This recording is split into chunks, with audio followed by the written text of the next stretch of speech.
All right. Pretty wild, huh? Pretty rich stuff. I mean, this is a deep, rich vein of treasure lore opening today as you hear my words. That is to say, my recorded words. I'm opening the vein of treasure lore guarded by Ekajati. And it gets better. It gets even better. You might have recalled that somewhere I made the outrageous and arrogant claim, totally unfounded, of course, based purely on my self-importance and grandiosity, that I can take any part, any teaching, any term, any name, any concept, any proposition of the highest Tibetan lore and translate it off the cuff into planetary tantra. You want to see me do that? There's a link here to something called Vima Ningtik. Now, Ningtik is Tibetan for seminal heart, okay? For instance, the Tibetan name for the Terma of Gaia awakening is, drum roll please, Doje Namkai Kandro Ningtig. Got that? Dorje Namkai Kandro Ningtig, the seminal heart of the diamond sky dakinis. By the way, just a little footnote. Between the time that I recorded the drum roll and the time that I pronounced the name, I got involved in fixing the butane water heater for the summer setting for the house. And I played with the dog. I have a dog now. Never had a dog. Who says great things and the best can't come late in life? Her name is Lola. And she's a Sharpool Terrier. And I have some nicknames for her like Biscuit and Shortbread. But she also has a secret dakini name of sorts. Xolotl. Xolotl. Yeah, Xolotl is the dog twin of Quetzalcoatl, the guardian, Aztec guardian of the threshold. So I played with the dog and fixed the water heater, and I would like to know if a Tibetan Lama can do anything like that. You know, when I meet a tulku or a self-proclaimed Rinpoche or, you know, that sort of creature, I always ask them now the same question, because when I met this other Lama in 1980, like I said, I didn't have a question, so I told him a joke or presented a riddle in the form of a joke. But now I know what to do. Whenever I meet an individual like that, I say, can you make a tuna fish sandwich? I did this to a certain individual, whom I respect, who lives in Cambridge, when I was at a conference at the Marian Institute. And he smiled and was sort of startled by the question. And he said very kindly, well, yes, you come over to the house and we can have some lunch. And I said, no. Didn't ask you, can you make me a tuna fish sandwich? I asked, can you make a tuna fish sandwich? You see? So anyway, so it goes. Where was I? Yes. The Ekajati entry on the internet, online reference resource, refers to the Vima Ningtik.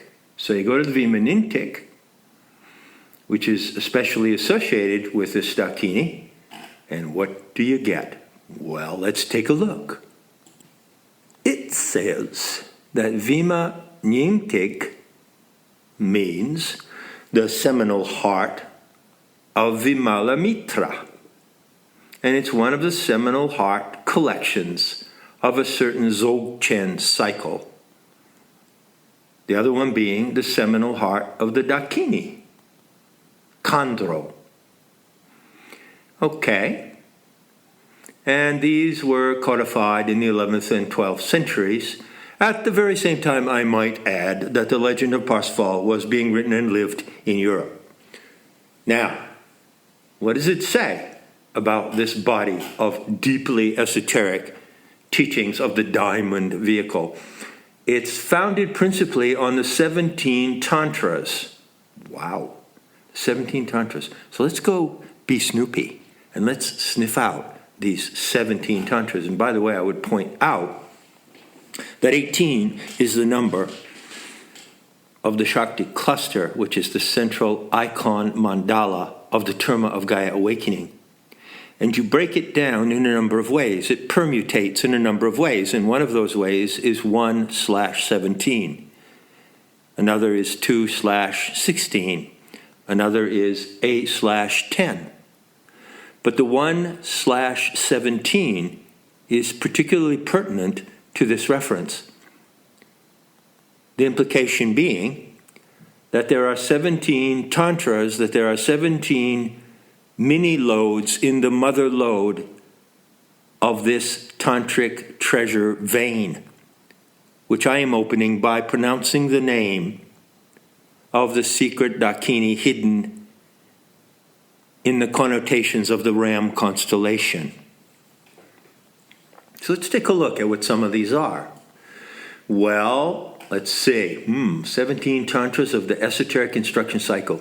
Can you fucking imagine what rigmarole and what expense you would be put through today if you went to any certified Tibetan Lama or teacher and asked to receive the instruction of these 17 tantras? Can you imagine what a carrot on a stick exercise they will put you through, and how much out of pocket you would be at the end of the day after learning absolutely nothing of pertinence or practical application in either this or the other world? Can you imagine? Okay, shining relics of the enlightened body. Well, that would be the crystalline formations that arise with the development of the plasmic double of the human animal, okay? Reverberation of sound, that would be the psychoacoustic keys to the neurolinguistic programming of the human mind, which I am currently teaching by way of the phonemes and homophones that I am decoding on Mandela Effect Decoded. Let's go further. The great auspicious beauty, the mirror of the heart of Vajrasattva, okay? The great auspicious beauty is nothing but the beauty of waterfalls, of icebergs calving, and avalanches, and hundreds of electrical storms racing across this planet every second of every day. The great auspicious beauty is one thing and one only. It is the beauty of this planet, of which there is no greater beauty, and within the planet, radiating from the planet, out of her material and sensuous body, the beauty of the organic light. Shall I continue? Okay. The mirror of the heart of Vajrasattva. Vajrasattva, that is the diamond vehicle, the diamond, or Vajra Dorje, Vajrasattva, the mirror of the heart of Vajrasattva. That refers to the experience of the ray of the third attention, which is the mirroring attention. Now, the Aeon Sophia is currently using the ray of the third attention to beam into the second attention at the CERN membrane, CERN. The CERN membrane is the cognitive erotic resonance nexus, which is like a membrane between the subconscious and conscious mind, or between your first and second attention. It's sort of like a drum. It's sort of like the surface of a drum, the skin of a drum, but it's transparent. It's also like the skin of a cell. It's porous, and it accepts charges either way, depending on salinity of water. So the mirror of the heart of Vajrasattva would be the direct perception at the moment it occurs of the beam of the third attention striking the CERN membrane in your endopsyche. What that causes to happen is a split of the normal function of memory, which toggles off in two directions, therefore accounting for the dual memory anomaly of the Mandela effect. At the same time, the mirroring ray of the third attention is like a glass tube that is hollow inside. And if you were to use the glass tube, say, to puncture a membrane, then from within the hollow part of the glass tube, something would pass through the membrane. When that force of the third attention passes through the membrane of CERN and hits your first attention, you see double. And everything that you see in the world appears literally as if it is reflected in a silver or platinum mirror. This is an astonishing and breathtaking experience which leaves you absolutely speechless. Okay, what next? The mirror of the mind of Samantabhadra, okay? Remember that I said, and this is linked, by the way, to the union of sun and moon. So the 10th tantric teaching, the mirror of the mind of Samantabhadra, and the 15th, the union of the sun and moon, are very closely related. They're in fact two aspects of the same instruction coming from Ekajati. And this instruction is part of that group of the 17, which I would expect to be 7, just guessing, of course, 7 of them would refer to the magical and ritual instructions coming from Maitreya and Idris in unison. Remember, I explained that in a gaming analogy about how Idris deals a card to Maitreya, okay? So, they concern, where am I? The mirror of the mind of Samantabhadra, and Samantabhadra refers to the constellation of the fishes, and romantic love, and the gender binary, and so, of course, does the union of sun and moon. But technically speaking, it's the union of copper and silver. So if you take a strand of pure silver, like you might use to make colloidal silver in a bottle, and you take an equal strand of copper and you wind them together into a rod that's about 8 inches long, and you hold this rod between your thumb and your pointing finger, okay, your thumb and your forefinger, and you rotate the rod. You notice there are 2 ways that you can rotate the rod. Now the rod has a spiral formation, so you feel the spiral braid. Got it? Ekavata, her name means one knot, one braid. You feel the spiral braid move between your fingers, your thumb and your forefinger. When you rotate it one way, you invoke or induce to your body the forces of conduction, and you receive the law, you receive instruction in the laws of conduction that comes from Idris. When you rotate it in the other way, you receive, what is it? What was it? I had this, and I was playing around with this some years back. Well, not too long ago, a couple of years. Inflection. There are 2 laws operating that integrate you in every cell of your body, that integrate your entire energetic schema, which is called SKU in Tibetan, S-K-U. The energetic schema or signature of your body in its totality operates according to 2 simple laws. The law of conduction, which is the speciality of Idris, and the law of inflection, which is the speciality of Maitreya.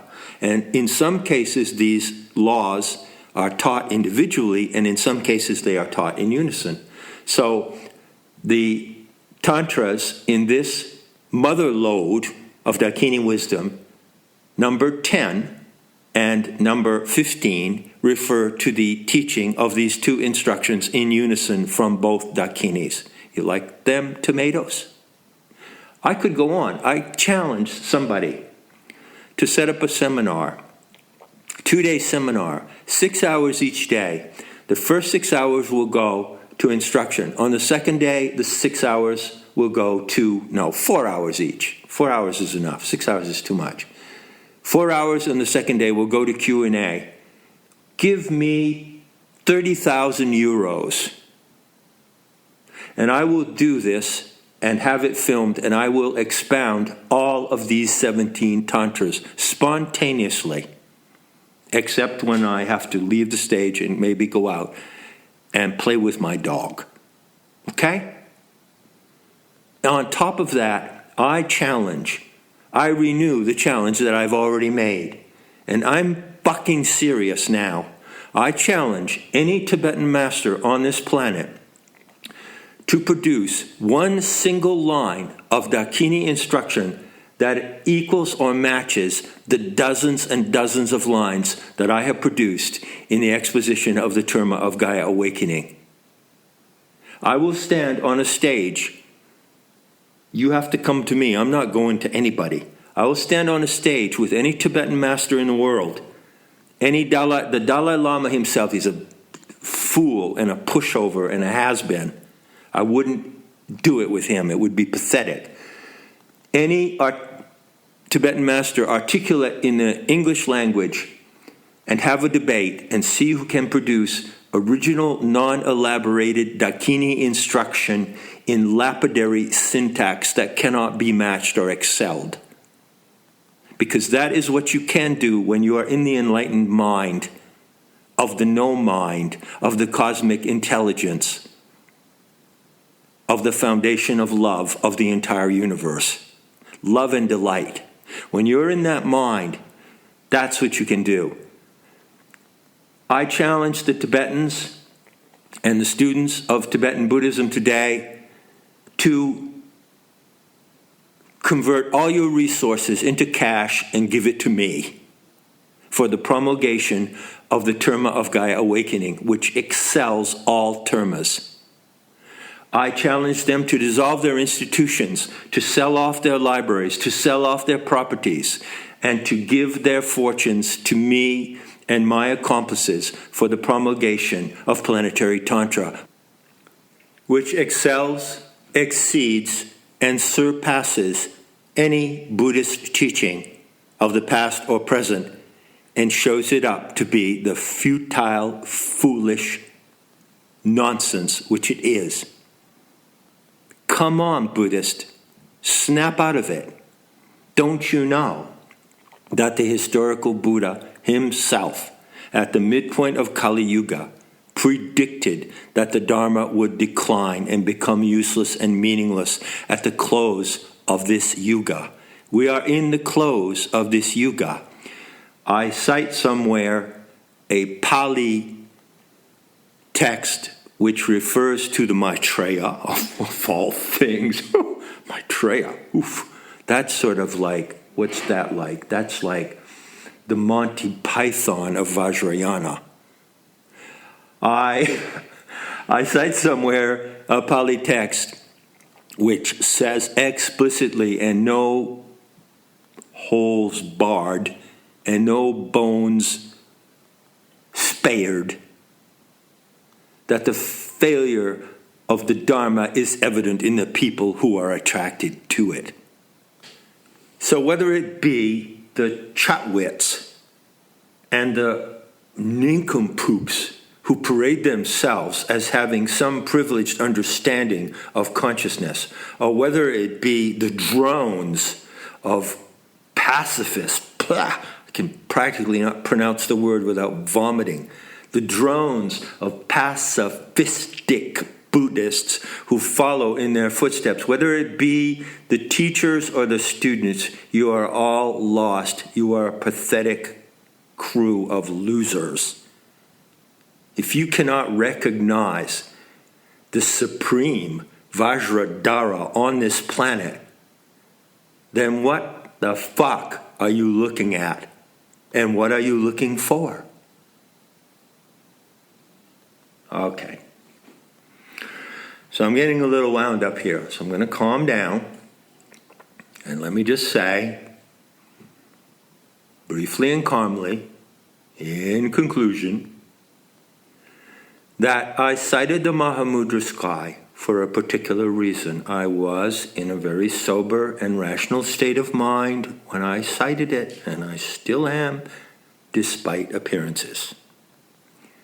You see, the propagation of the richness and scope of Gaian Tantra leaves nothing to be compared to. Nothing. Ask any Tibetan master or authority to expound to you on the self-arising primordial awareness, Tantra number 3, or the self-liberated primordial awareness, and demonstrate that they have it. Ask them, and you will see the truth. You will know the truth.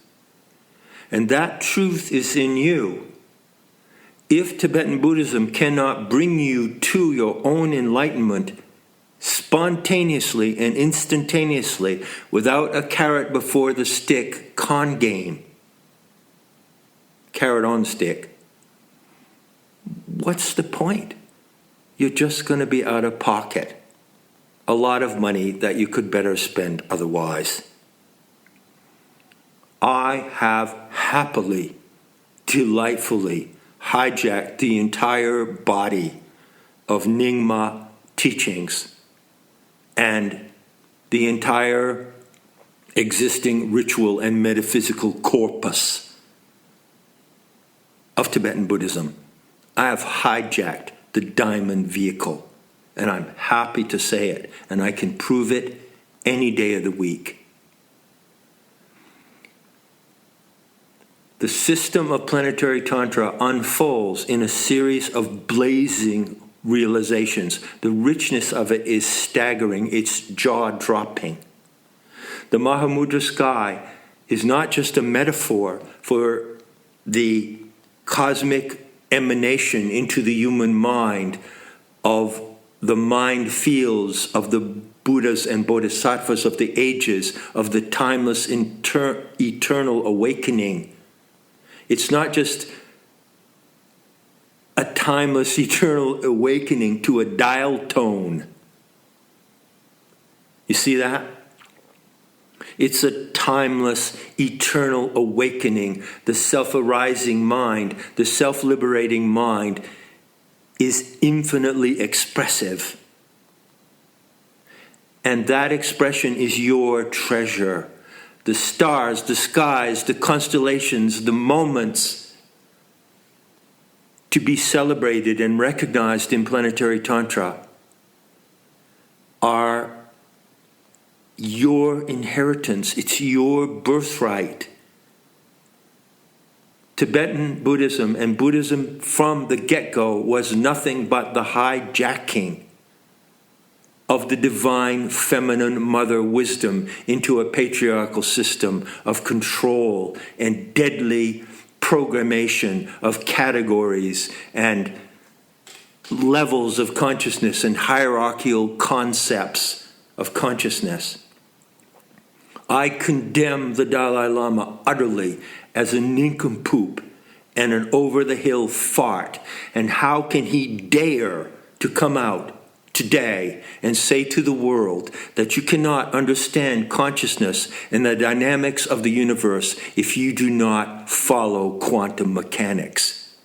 That is an absolute and total lie.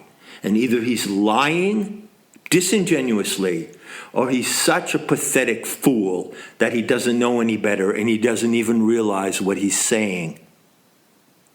And I will say that in front of anybody who dares to listen. Anybody in the field.